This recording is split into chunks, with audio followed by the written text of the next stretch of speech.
Apache woman was tied wide open against the trunk of a tree. Her arms were stretched out to the sides by rough ropes, her ankles tightly bound, and her body was left hanging in the air, completely off balance. Her entire body was covered in layers of bruises, old and new, her skin smeared with dirt, her clothes torn as if she had been dragged around and beaten for days. Her right thigh was unusually swollen, with dried blood forming dark patches across it. She no longer had the strength to struggle. Every breath she took was heavy and shaky, as if one more second would be too much for her to bear. The crowd surrounding her looked on with cold, blank stares. Some stood with their arms crossed. Others scoffed, like what they saw in front of them was not a person but a sentence, waiting to be carried out. Ethan had only stopped by the town to pick up some supplies, but in that moment, his legs started moving on their own, carrying him straight to the tree. He stepped closer, hands trembling as he searched for the knot in the taut ropes. Just as his knife neared the one tied across her thigh, the woman flinched in pain. "Do not touch that. It still hurts." Her voice was raspy and broken, but clear enough to stop Ethan in his tracks. That single line, sharp and bare, cut straight into his chest. He did not hesitate again. His knife flashed under the burning sun. The rope snapped, and in the middle of Redstone's furious shouting, the Apache woman fell, landing on the ground for the first time in days. Not as a prisoner, but as a person.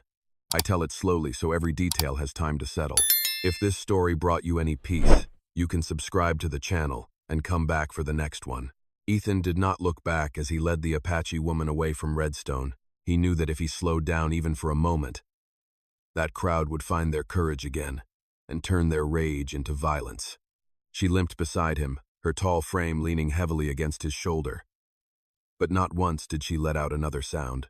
Ethan's cabin stood alone on the prairie, far enough from town that the noise of people never reached it. As the wooden door shut behind them, silence fell immediately. He set her down on a rough wooden bench, fetched water, bandages, and a small knife. She watched him closely, not with pleading, not with gratitude, but with the wary eyes of someone too used to betrayal.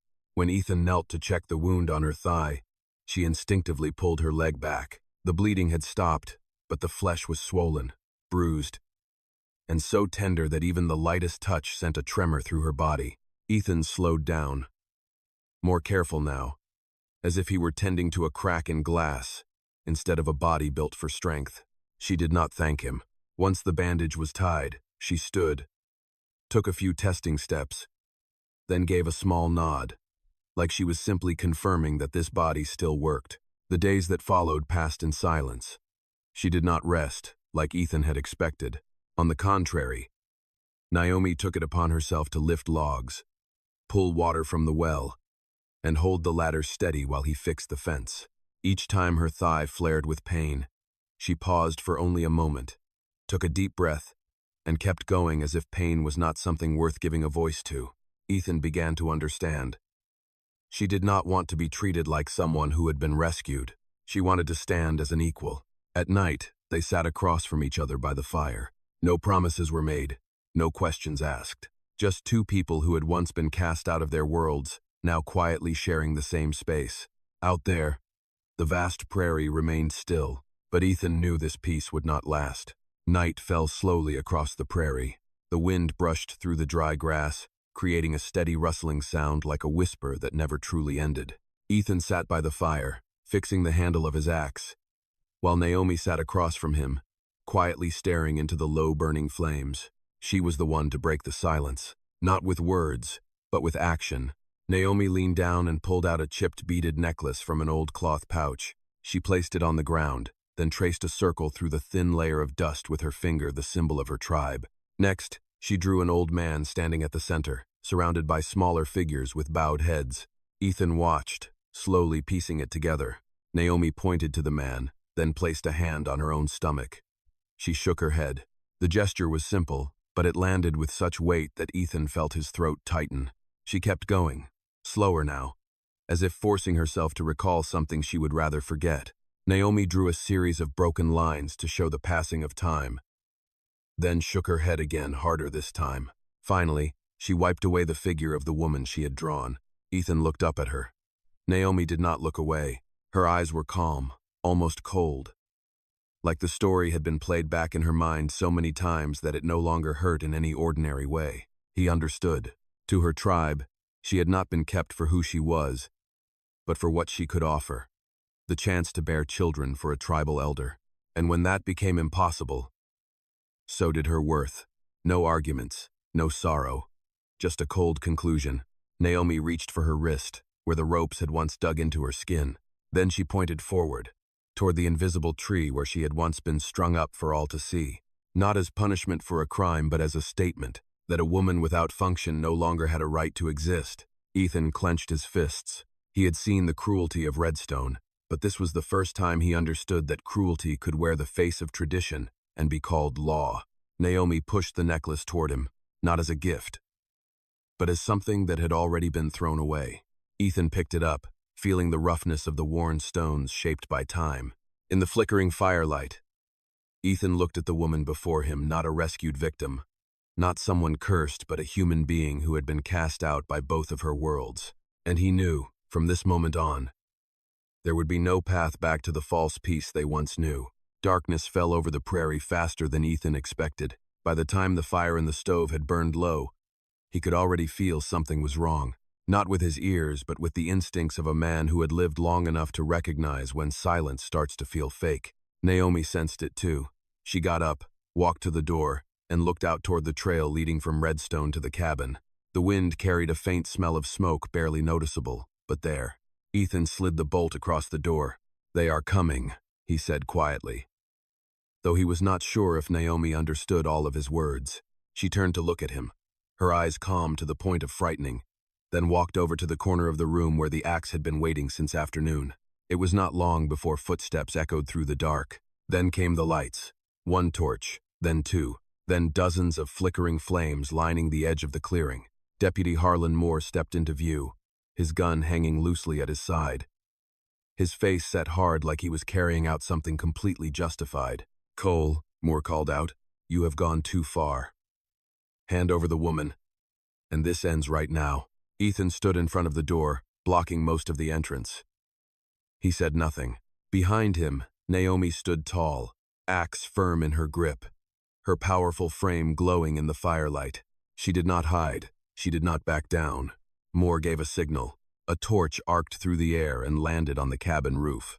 The dry wood caught instantly, flames crackling like a fuse lit too close. The crowd behind Moore began shouting, faces flushed in the firelight, caught somewhere between fear and the thrill of watching another public execution. Ethan stepped back, pulling Naomi to the side.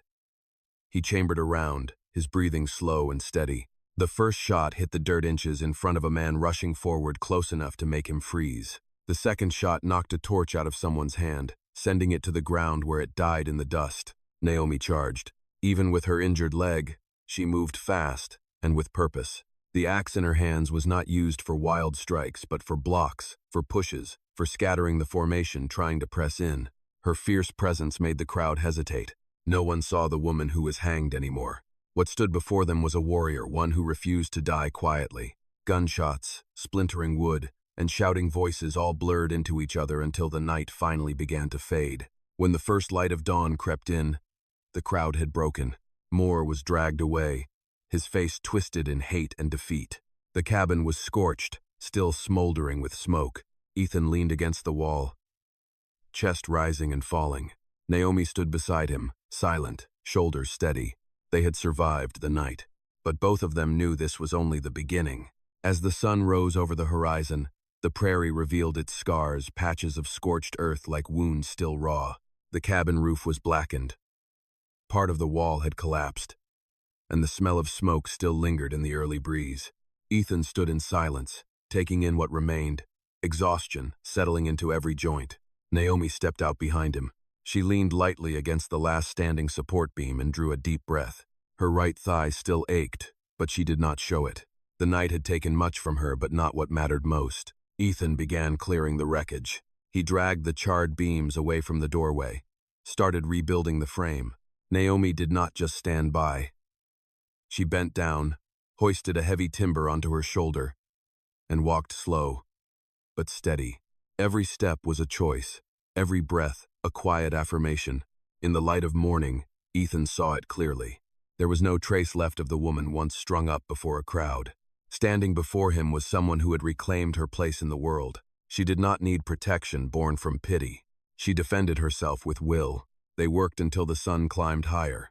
When sweat mixed with ash on their skin, Naomi paused, looking out toward the trail that led back to Redstone. No voices, no new smoke, but the silence did not feel safe. It was the stillness before something else. Ethan handed her the water flask. This time, Naomi took it and nodded.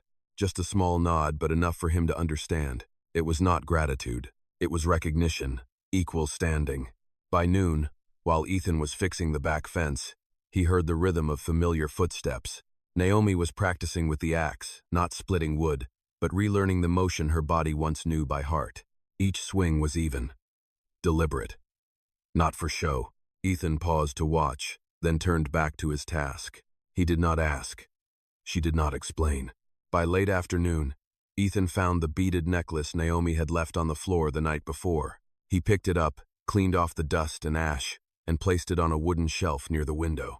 Not as a sad keepsake, but as a marker of what had been past. Naomi saw it. She did not protest. She simply stepped forward, laid her hand on the shelf for a moment, then turned away. They did not speak of the night before. They did not speak of the ones who might return. But both of them knew. From this moment on, Naomi was no longer the hunted, and Ethan was no longer just an outsider. Far off, along the horizon, faint clouds of dust began to rise, proof that the old world was not done with them yet. That morning came with an eerie kind of silence. No birdsong, no strong wind, just a pale, white sunlight stretched across the prairie, exposing everything in a way that felt almost too raw. Ethan was hammering in a new plank when Naomi suddenly stopped. She was staring east. A faint line of dust was rising on the horizon, slow and steady. Not the chaos of Redstone's mob, but something more deliberate, disciplined. It moved with the rhythm of order. Ethan set down his hammer. He knew what was coming. 50 Apache riders approached, spaced evenly apart, their horses moving slowly but with purpose. At the center rode an older man, draped in a dark leather mantle, silver hair tied neatly behind his head. There was no anger in his eyes, no sorrow either, only the cold steadiness of someone used to making final decisions. Naomi stepped forward. Ethan instinctively reached for her arm but stopped himself. She turned to look at him, gaze unwavering, as if to say, "This moment is mine." The riders halted at a respectful distance, far enough not to be seen as a threat. The elder spoke, his voice low and firm, each word measured with care. "You left the tribe without permission," he said. "You carried shame with you. And now, you bring bloodshed in your wake." Naomi stood tall. She did not bow her head. She did not reply right away. When she finally spoke, her voice was hoarse but clear. "I was hung from a tree. Cast away. You already made your choice." A long silence followed. The tribal leader stared at her, his expression unchanged. He raised a hand, signaling the warriors to hold their ground. "You have two choices," he said. "Return. Face judgment under the law, or stay here and die as one without a tribe." Ethan stepped forward. "If you plan on taking her," he said slowly, "you will have to go through me first." A few of the riders shifted, hands moving subtly closer to their spears. The tension snapped tight like a drawn bow, but Naomi raised her hand, stopping Ethan.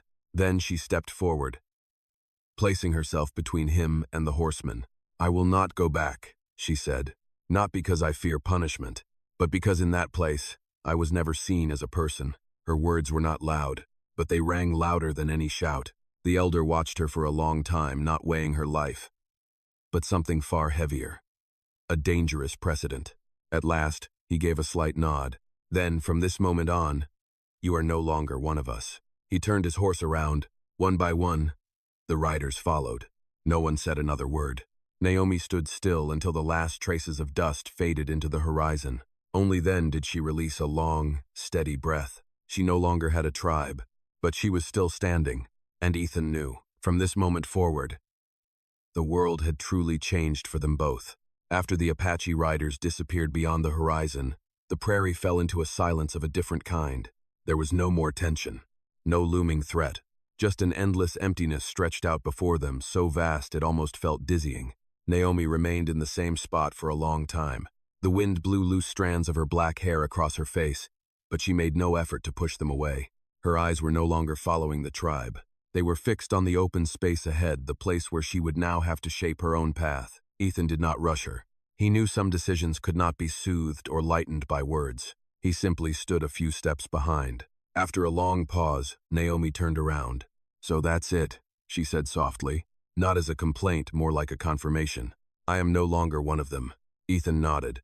"But you are still yourself." Naomi looked at him, and for a brief moment, something flickered in her eyes. All the labels that had once been stamped onto her, useless, unworthy, just a body that had failed its purpose, still seemed to hover faintly in the air. She clenched her fist, then slowly released it, as if loosening an invisible rope that had bound her for years. "I used to believe," she said quietly, "that if I could not bear children, then I had no reason to exist. That is what they taught me." Day after day, Ethan did not interrupt. He just listened the way he had since the beginning. "When the world never had. But when they hung me from that tree," Naomi continued, her voice low, "the worst pain did not come from the rope. It was from knowing that no one saw me as a person in pain." She lifted her head and took a deep breath. "It's different here." It was not a thank you. It was a decision. Ethan felt his throat tighten. He understood that from this moment on, it was no longer just about offering her shelter. If Naomi stayed, she would not stay as someone who had been rescued, but as someone who chose her place. And that meant he had to choose too. "You can stay," Ethan said. "Not because I saved you, but because this is where you want to be." Naomi nodded slowly, but with certainty. "I know." The afternoon passed in quiet. They finished repairing the last section of the fence. As the sun dipped westward, Ethan took the beaded necklace down from the wooden shelf. He did not hand it to her. He simply placed it on the rough table between them. "You do not have to carry that past with you," he said, "but if you want it, it will be here." Naomi looked at the necklace for a long time. Then she shook her head gently. "Not to return to it," she said, "but to remember that I walked away from it." She pushed the necklace back toward him. Outside, the sunset painted the prairie red. Two people, once abandoned by the old world, now stood side by side, not because they were forced to, but because they had chosen freedom. And they had chosen each other in the kind of silence that says more than words ever could. The days that followed passed slowly, as if the prairie itself needed time to accept the change. Ethan and Naomi rebuilt the cabin piece by piece. There was no more rushing, no fear of being hunted breathing down their necks, just the steady sound of hammering, wood knocking against wood, and the shared breath of two people learning how to live again. The wound on Naomi's thigh slowly healed. The swelling eased. The pain stopped flaring with every step, but some marks were harder to erase. Sometimes, when the afternoon light stretched long across the prairie, she would stand for a long time beneath a tree near the cabin, eyes far off like she was staring at a past she had chosen not to return to. Ethan never asked. He understood that some memories do not need to be dug up, only laid down gently. One evening, when the cabin stood strong once again, Ethan brought out an old wooden cradle that had once belonged to his family. It had gathered dust, like a part of his life he had long believed was closed for good. He cleaned each wooden slat, fixed the joints, then placed it in the corner of the room where the morning light could reach it. Naomi stood beside him, quietly watching. Ethan took the beaded necklace the tribe had thrown away and gently set it inside the cradle, not as a prayer, not as an offering, but as a symbol of what had ended and what was beginning. "Not to remember the pain," he said softly, "but to remember that it is over." Naomi looked at the necklace for a long time. Then she nodded. This time, the nod was deeper, slower. She placed her hand on the edge of the cradle, fingers rough from labor trembling just slightly in that moment. "I used to think," she said, "that my life only had value if I gave something to someone else." She looked up at Ethan. "But now I know having the right to choose is enough." Outside, the prairie stretched endlessly, belonging to no one, but refusing no one brave enough to walk across it on their own feet. Ethan stood beside Naomi, neither possessing her nor shielding her with power or title. Just two people who had once been abandoned, now standing steady on their own, by the strength of their freedom. One swing of a knife had once cut the ropes in front of a crowd, but what it truly freed was not just a body hanging from a tree. It freed two souls from fear, from judgment, and from the lie that human worth must be granted by others. And on the redstone prairie, beneath sun and wind, A new life had begun, not from salvation, but from the right to simply be. Years later, when the Redstone Prairie had long since changed, people still spoke of a sweltering afternoon when an ordinary man drew a knife and cut a rope, not because he wanted to be a hero, but because he could not turn away from another person's pain. Ethan Cole never saw that act as courage. To him, it was simply the moment he chose to live in line with the one thing he still had left, when every law, every custom, and every crowd told him otherwise. His conscience. He knew full well the price of that choice: loneliness, danger, and sleepless nights, knowing he had stepped beyond the safety of silence. Naomi did too. She did not find freedom by running from the past, but by facing it and saying, enough. Enough of being judged by her ability to bear children. Enough of being treated as a tool. Enough of a world that only assigned worth to those who could serve someone else. Their story does not claim that society can be changed by a single good deed, but it reminds us of something more important, that every generation is tested not by grand events, but by quiet moments. Moments when we must choose whether to stay silent or speak up, walk away or stand our ground, follow the crowd or stand with a fellow human being. For those who have passed the halfway mark in life, perhaps the real lesson lies not in how much we achieve, but in what we are still willing to defend.